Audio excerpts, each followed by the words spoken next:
Hello, my name is Michelle Regala from the University of Central Florida. My colleague Hilal Pecker and I have been conducting research on a pre-kindergarten French program located in a school that practices full inclusion since 2014. Today we are going to tell you a little bit about our research. Since the start of our French program, we have explored different aspects of teaching and learning in this inclusive pre-kindergarten French program.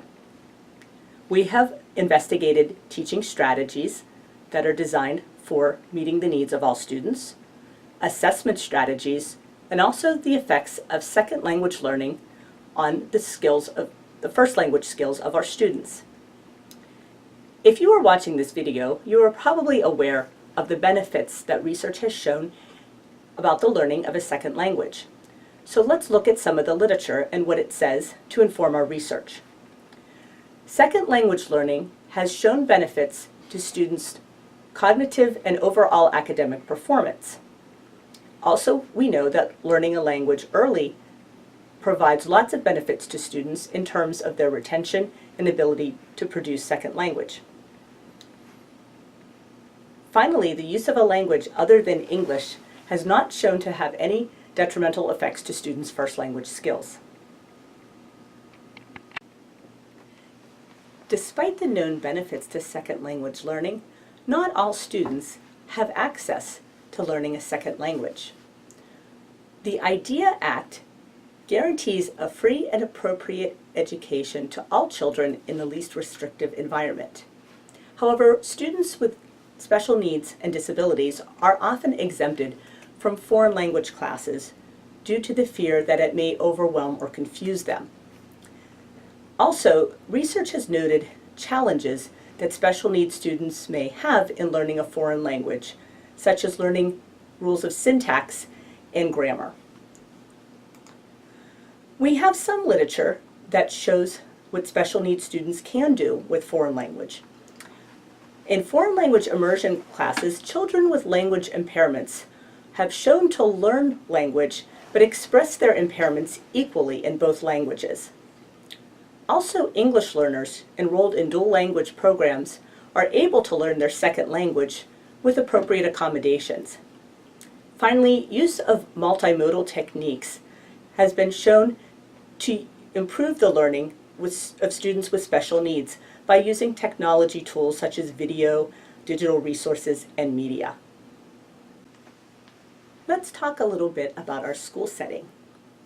UCP Bales, which stands for United Cerebral Palsy Bales Campus, is a full inclusion charter school. The school population is a balance of approximately 50% of students with special needs and the other 50% designed as typically developing students. The students at UCP Bales attend UCP because of the medical model. The school is run with therapy services provided on site to meet the needs of all students and family members.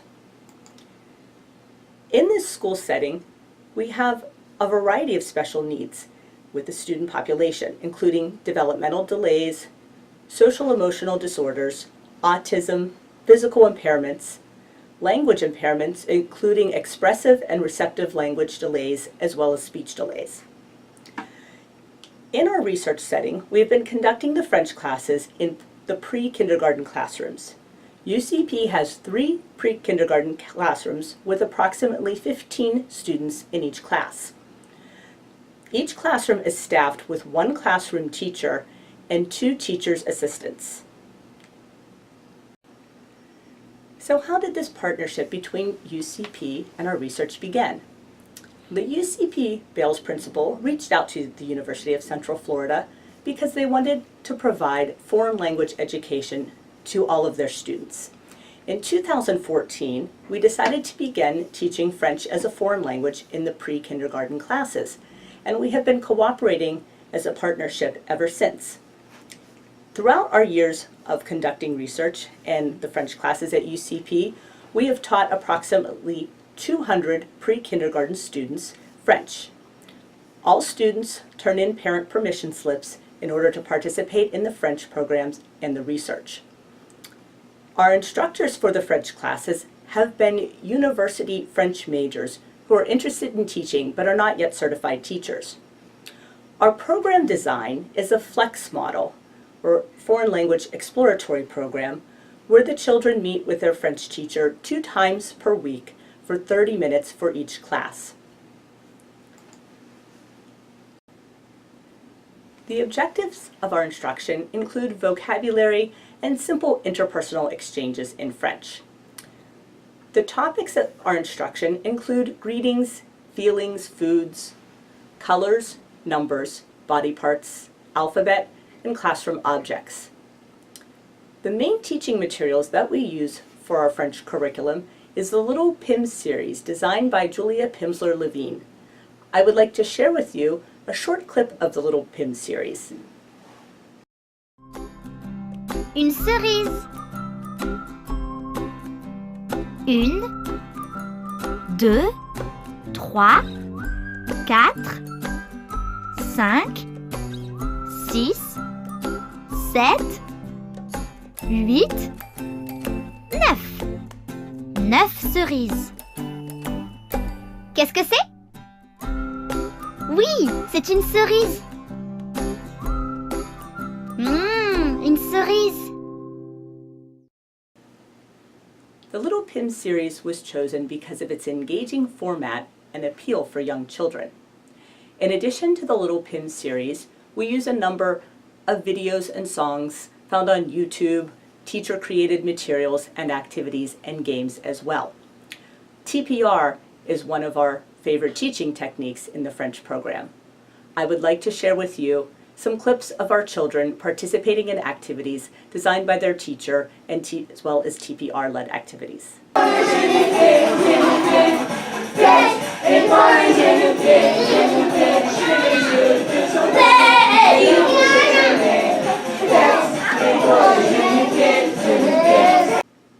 So how do we address the world language readiness standards in our pre-kindergarten French program?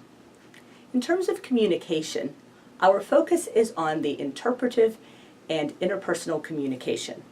We will discuss a little bit later the can-do descriptors that are addressed in our French program.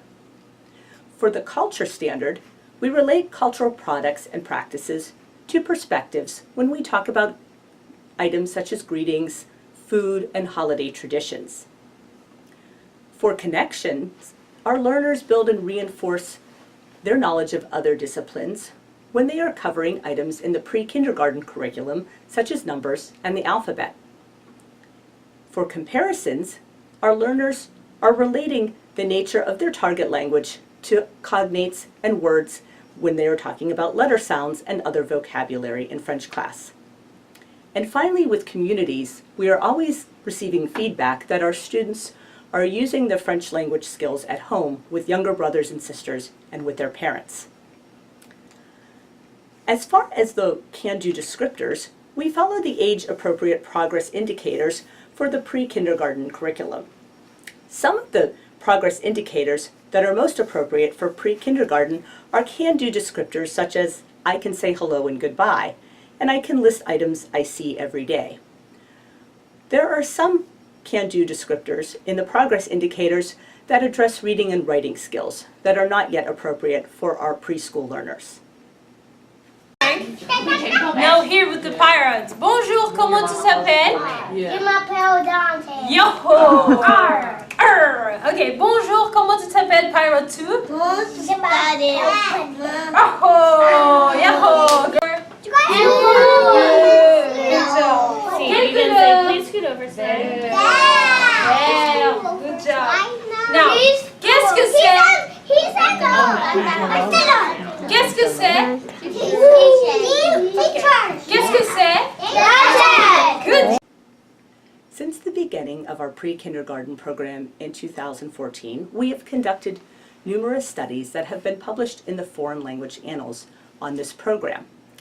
We don't have enough time in this video to discuss all of our research, but we have investigated various teaching strategies that are most appropriate for our inclusive pre-kindergarten classrooms, as well as investigating types of assessment, such as dynamic assessment, that meet the needs of special needs students. Finally, we have investigated the role the second language has and the impact it has on the first language skills of our students, focusing on those with language disabilities. The methodology that we have used to conduct our research has included mostly assessments that we conduct with our students, observations of the classroom, and also video recording with field notes. In our data analysis, we have done quantitative analysis with SPSS software to do statistical analyses, as well as coding our video and field notes for themes for the qualitative analyses. Implications of our research show that multimodal and interactive instruction for pre-kindergarten students, especially those with special needs, is the most appropriate way to teach students foreign language at this age of all ability levels. The focus should be on what students can do with a language, rather than what their disabilities might be. Also, flexible assessment practices, such as dynamic assessment, allow all students to show what they can do with the language. Also, defining the least restrictive environment is difficult to do and may not be the same for every student. There is no one-size-fits-all when it comes to special needs students in deciding whether or not they can fully participate in a foreign language program. Overall, our findings show that the idea of exempting students with special needs from foreign language instruction should be the exception rather than the rule. Thank you very much for watching our video. I hope it was informative to you and look forward to hearing suggestions and interacting with you in the future. Thank you.